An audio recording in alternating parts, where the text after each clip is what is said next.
What's in the game box? Beyond Zork for the Atari ST. We're going to examine the contents of the game box, and we're going to play the game on my 1460 STE. The game is Beyond Zork.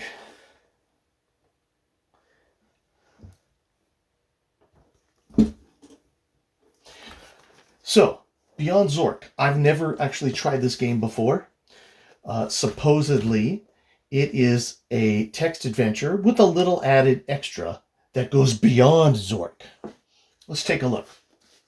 Here's the front of the box. Beyond Zork, Atari ST series. It says 3.5-inch disc. Interactive Fiction Plus by Brian Moriarty. A lot of information on the back of the box. Just read the beginning. The legend of Zork continues with an exciting new style of interactive fiction. But this is not part of the original Zork trilogy. It's beyond Zork. Okay, so let's take a look at what came in this game box back then. I remember it being pretty interesting. Okay, first we have our Atari ST disc, Beyond Zork. Put that over here. Actually, I'm going to put that into the disk drive, just as an aside. Oops. Next comes a full map of the area. Southland, you probably can't see this on the camera, that's okay.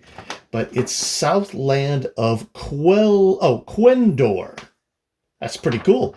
You can barely even get an instruction manual in a game today. Okay. Here is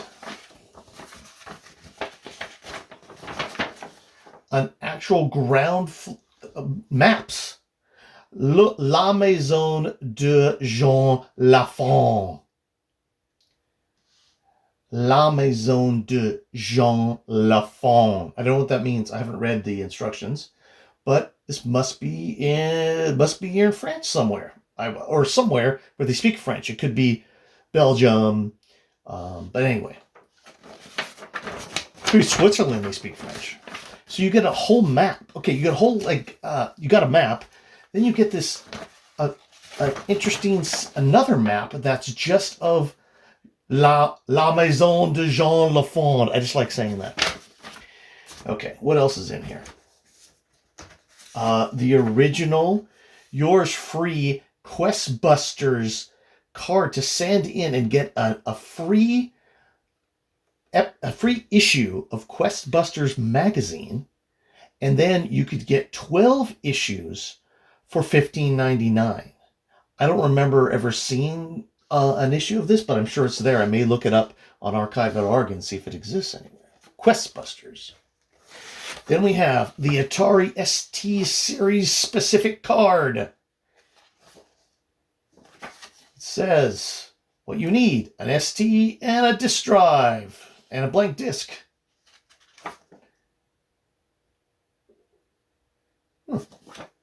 Very interesting. What else is in here? The Beyond Zork instruction manual. You'd be hard-pressed to even get this in a game now. And they made it this white and brown color because I think this brown color was hard to photocopy. And they didn't want you to make copies, but I bet it copies fine now. So a whole instruction manual. Can you imagine even getting one of these today? And here's something incredibly interesting. You got an Invisiclues hint book for Plundered Hearts and Beyond Zork. And this is a hint. Oh, look, some of the hints were done by Steve a long time ago. Steve played this game. And this is the original game that we had for Atari ST back in, I think, 1990. Or maybe even earlier than that. One of the few American-made games at the time you could get for your Atari ST. After a few years, the software dried up, but exploded in England and Europe. So besides coming, and we didn't buy this book separately because I found that the package contains, besides other things we're going to see, the package contains the Invisiclues pen. Now, maybe we did buy it separately, and Steve just kept the pen and the Invisiclues in this box. But whatever it is, you didn't have to call a hint line, but you couldn't go online. You could probably go to CompuServe, but this is how you got your hints. What else is in this box? We have another map. Another map.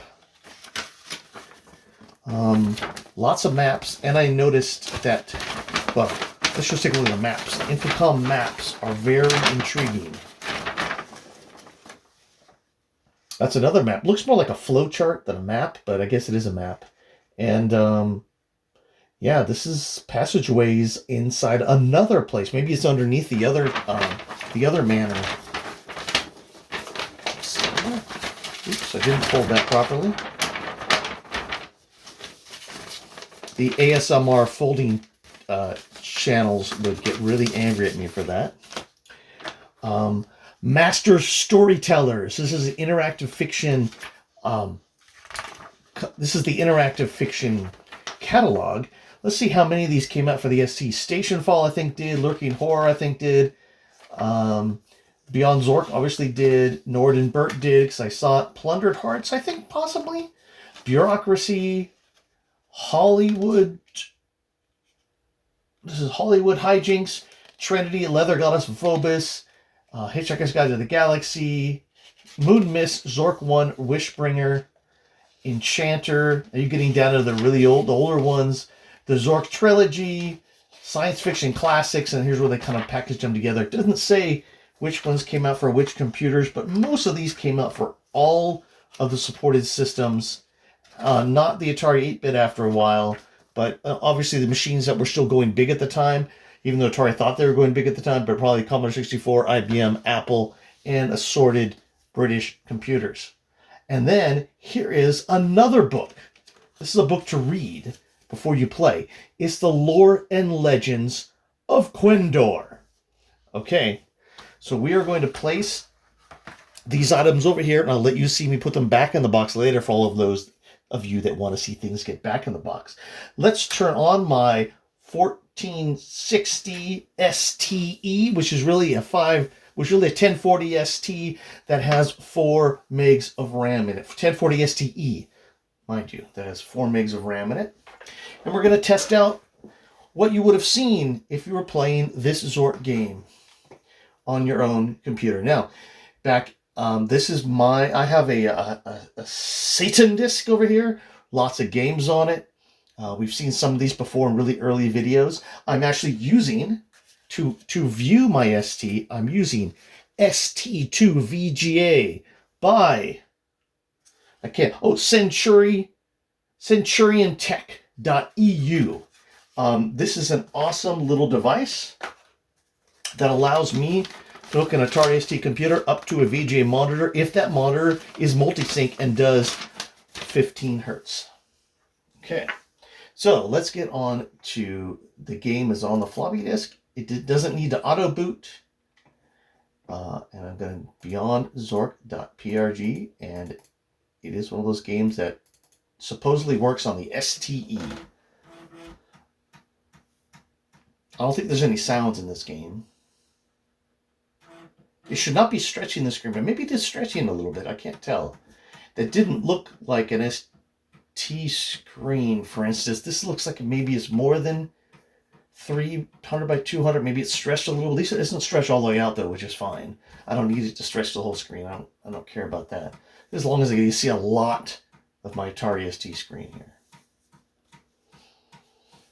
That is a very American title screen for an Atari ST. It looks like an IBM screen that was probably in Tandy mode, and Tandy mode was the only 16-color screen they had, so they just dropped on the Atari ST and let it go. Okay, let's press space. It says, this is 1987, Infocom, all rights reserved. Do you want to begin a new game, restore a save game, or quit? Well, I want to begin. Oh, wow. Your doom is sealed. Gale turned away from the window overlooking the Great Sea. The guildmaster nears the end of his final quest, she said softly. When he succeeds, for succeed he will, our powers shall cease to be. The silence was unbroken for a long minute. Then a tiny voice near the door peeped, "Forever?" "No," the old woman leaned forward on her staff.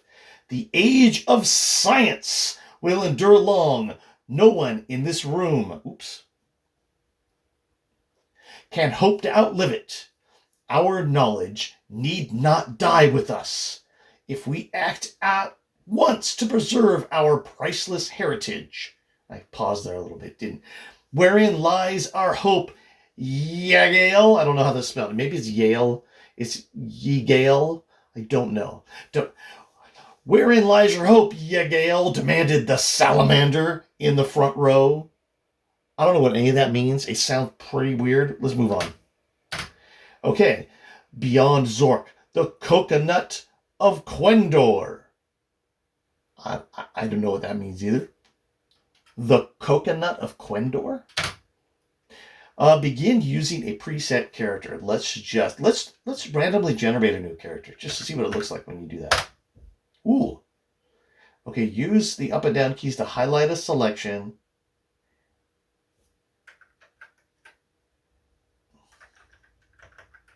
I don't think I'm not highlighting a selection here, right? It's like to highlight your selection. Oh, I see. A new set of attributes will appear each time you press the space bar. Oh, okay. I got to choose the attributes I want. Let's take a high strength. Okay. Sure. These are the attributes I want. My character shall be female. Oops, got to spell female correctly.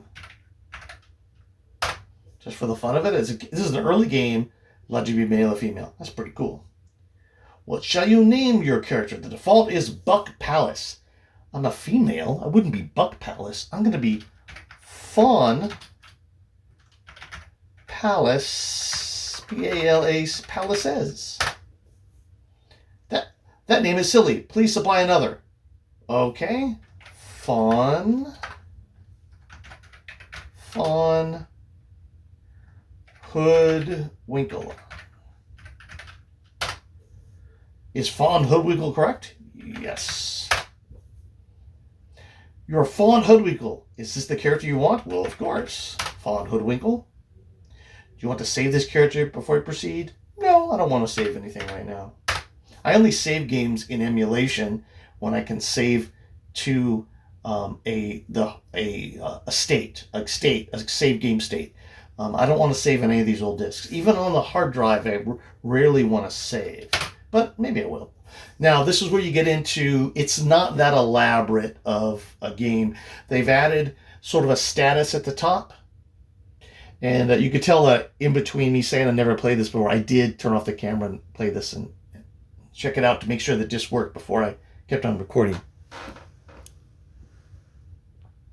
It's still recording. So it's not that much, I mean, it's interesting text adventure, but it's not that more elaborate than a text adventure. Basically, you have an auto map over here, and I think that might equate to one of the maps in the box, but I haven't really played enough to see. But really, it's just like a text adventure from here in with a little status at the top. Doesn't take a lot of advantage of what the Atari STE has to offer.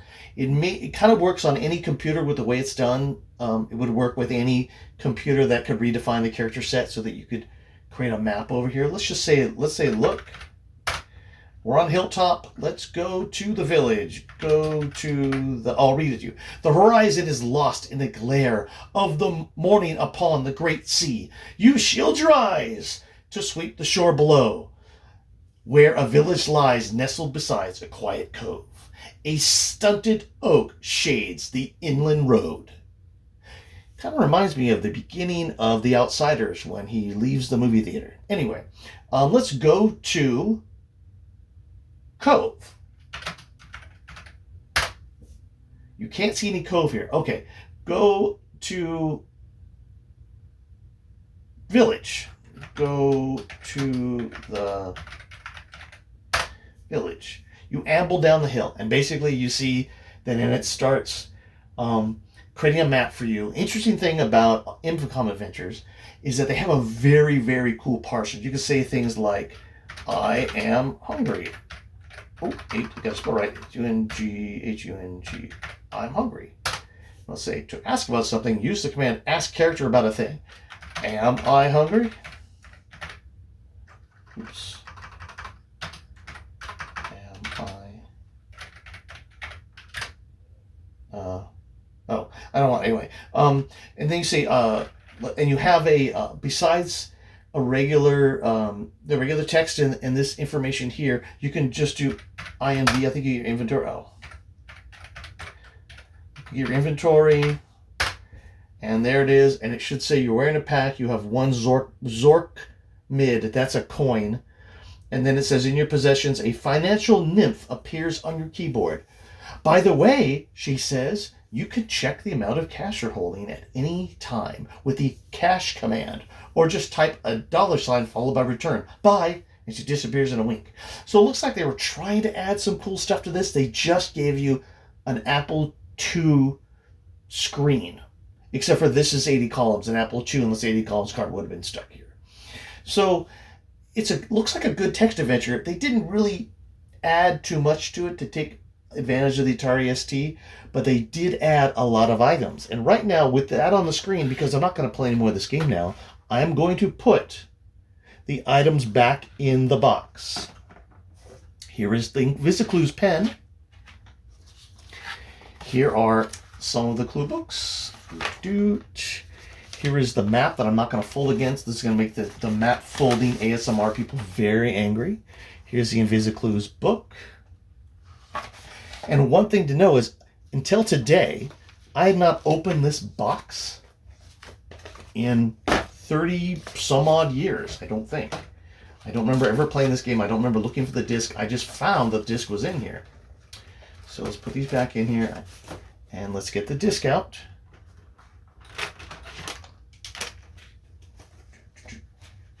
And by the way, so this is one more thing about the VGA monitor I wanted to say that's hooked up with ST2 VGA, is that I had to get a little tiny sound bar that has a lot of colored lights on the back of it. It's back here. And I'm able to plug the Atari ST's output, the stereo output from the STE into the sound bar, which is a perfect way to plug things in your older components if you don't have like a component stereo. Works well in the next game that we open. We'll be sure to have sound. So we'll have something to hear out of the stereo sound. Okay, until next time, go try Beyond Zork yourself. It's kind of awesome. But you may need all of these little tchotchkes, and I'm not sure if they're available anywhere. But you know what? Even if they're not available on Atari Mania, this game went on so many systems, you could probably find the game, all the game materials for whatever system you want to play it on any site that has these, and you can use any of the materials on any version of the game. Suppose it should, of course. But you won't get your Atari ST specific card. And if this doesn't exist on Atari Mania, I might just scan it all in and send it over to them. Okay, until next time, into the Beyond Zork vertical blank.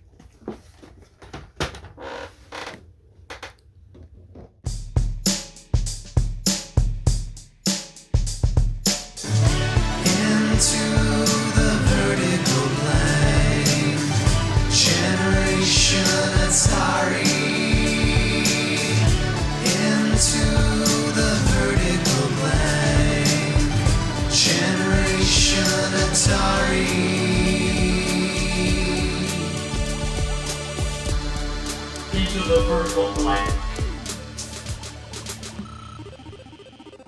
An 8-Bit Rocket Studios production.